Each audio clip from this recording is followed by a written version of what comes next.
नमस्कार दोस्तों, मैं सुनिधि अजरू 7 न्यूज चैनल में आप सभी का स्वागत करती हूँ। दरभंगा एयरपोर्ट पर आज़ादी के 75वीं वर्षगांठ पर मिथिला का परचम लहराया।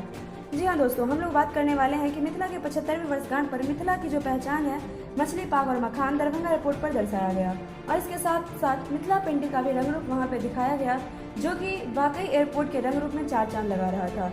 इसके साथ ही दरभंगा एयरपोर्ट पर और भी बहुत ही बड़ा काम किया गया है। जी हाँ दोस्तों, हम बात करें दरभंगा एयरपोर्ट पर एक दिन में 16 विमान रवाना हुआ और इसके साथ ही 2000 यात्रियों ने भी उड़ान भरी। इसी के साथ दरभंगा से 8 फ्लाइट अप एंड डाउन करके टोटल 16 फ्लाइट दरभंगा से ऑपरेट हुआ, जो कि दरभंगा एयरपोर्ट पर एक बार फिर से बहुत बड़ा काम कर चुका है। लगातार 2000 प्लस यात्री सफर करे दरभंगा एयरपोर्ट से। तो इसी के साथ हम आपसे विदा लेंगे। तो दोस्तों, आपको हमारा वीडियो कैसा लगा कमेंट करके जरूर बताएं। साथ ही लाइक एंड सब्सक्राइब जरूर करें, प्रेस करें बेल आइकन ताकि हमारा अपडेट सबसे पहले पहुंचे आपके पास। शुक्रिया।